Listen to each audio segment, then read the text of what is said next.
What's going on there, guys? We back with another one. We got to talk about the Stephen A. Smith, Skip Bayless situation now. Stephen A. Smith went on Cameron and Mace's show today. It is what it is, and he spoke about several topics, but specifically the nature of him and Skip Bayless's relationship. We've seen how the aftermath of the Shannon Sharpe thing has played out. Uh, Now you got Shannon Sharpe with Stephen A. Smith. Both of them doing individual podcasts, and Skip was struggling to find his footing with his podcast. He's even being more social lately. We've seen Skip go on other podcasts, talk, kind of let his, personality hang out a little bit more. Even seen him on All the Smoke, a place that has had a lot to say about him when that Shannon Sharpe stuff was going on. And so we've seen Skip out here, and one of the last things he said about Stephen A. Smith, he was telling the story a little different than how Stephen A. Smith talked about how he returned to ESPN. Basically saying behind the scenes he was calling Skip, begging Skip to talk to the people to get him back in the door and all that. And the way Stephen A. Smith tells the story is that, he kind of came back and worked his way back up, but it was more organic than him begging Skip to pull strings. So we're gonna listen to what Skip said last time about Stephen A. Smith. Then we're gonna get into what Stephen A. Smith said today about his relationship with Skip Bayless. You can ask my wife about this. He would call me every day and say, "Can you get me back on the worldwide leader?" And I would beat on every door in that building. You can ask them all if I didn't just keep saying, "What are we doing? This is ridiculous. He's gifted. He's a force. We got to get him back here." And finally, I think it took 2 years. They, imposed their will on him, because he was too full of himself, I guess, and made him sort of crawl back, if you will. And they let him ease back in on New York radio and writing for New York ESPN.com. On Undisputed, I needed a new partner. And fatefully and fortunately, near the end of my run with Stephen A., there was a week in which Stephen A. had to go do something somewhere. He was always gallivanting all around the country doing whatever he did, being Stephen A. Smith. And we tried Shannon Sharpe, I think for 3 days. And I really liked him in a very different way than I loved Stephen A. But I liked our clique, and it was a whole different dynamic because he's out of your mold. Obviously, he's in the Hall of Fame. So now we had ex-player. We didn't have journalist.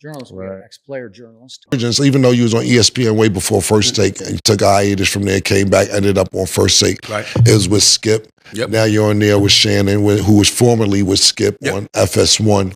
What is your relationship with Skip Bayless today? I don't have one. Okay. Because that's what I was going to ask you. Real quick, I actually seen I can't remember exactly what it was, but Skip Bayless was going through something, and I guess, I don't know if it was the Shannon Sharpe shit or what happened, but I remember you reached out to him, you said on your podcast he didn't pick up the phone for you, and you was like, "I tried."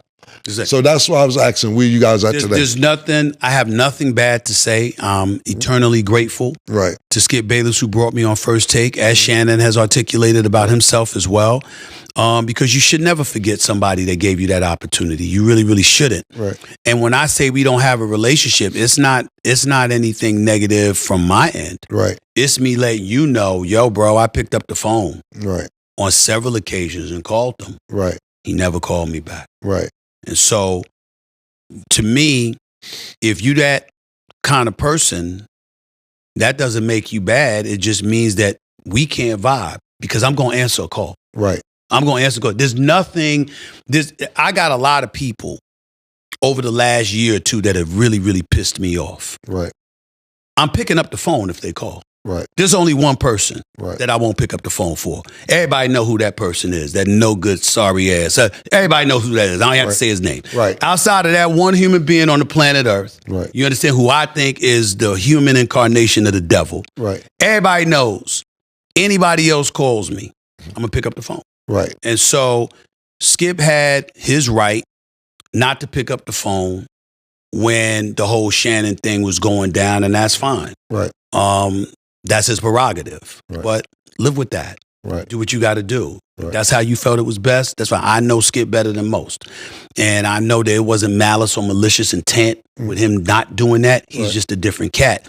And he operates, in a different way. I see him operating differently now than he did when he was on TV. Right, absolutely. And in terms of, wanting to talk to people more as opposed to when he see me, I'm always me. Right. And so that's not to say, again, anything negative about him, but our relationship goes back too long right. for me not to get a call from you. Yeah, exactly. When I called you. Exactly. And so when you made that decision, cool.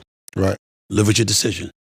And so I feel like betrayal is one of the things that exists in the nature of Skip Bayless and Stephen A. Smith's relationship these days. And I'm not saying either person is right or wrong. I'm saying that, Skip and Stephen A., they were all right after Skip departed and went and did his thing at FS1, right?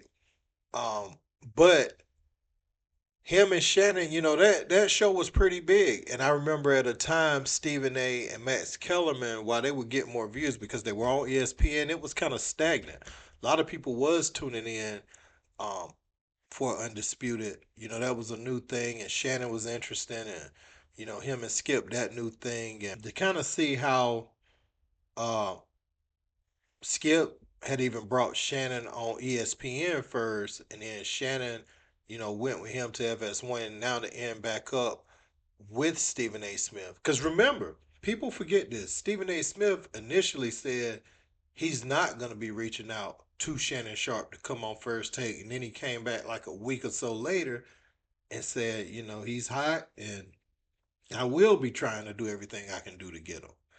And I think, the network probably was looking at trying to get him anyway. So Stephen A wanted to jump on board and say he was trying to do that. Skip probably feels betrayed because of how it ended. At the same time, I've seen Skip finger pointing to everybody else but him, saying the producer should have fixed it. Everybody else should have fixed it. He should have went and fixed it. He's showing a lot of pride and really forgetting his role and how instrumental he was in how some of the things played out. And that's what you have to take first and foremost, the accountability, control what you can control. And I don't think he's doing that. I think he's doing a lot of finger pointing. Um, and Stephen A. Smith picked up the phone to call him. And, if you don't answer that call, then Stephen A. Smith, he could do what he want anyway. But if he giving you a courtesy call and you choose not to answer it, the incidents, not really the incidents, but the events is the better word. The events that follow after that, and he tried to forewarn you, then you just have to watch it play out. You can't say he ain't called me because he did call you.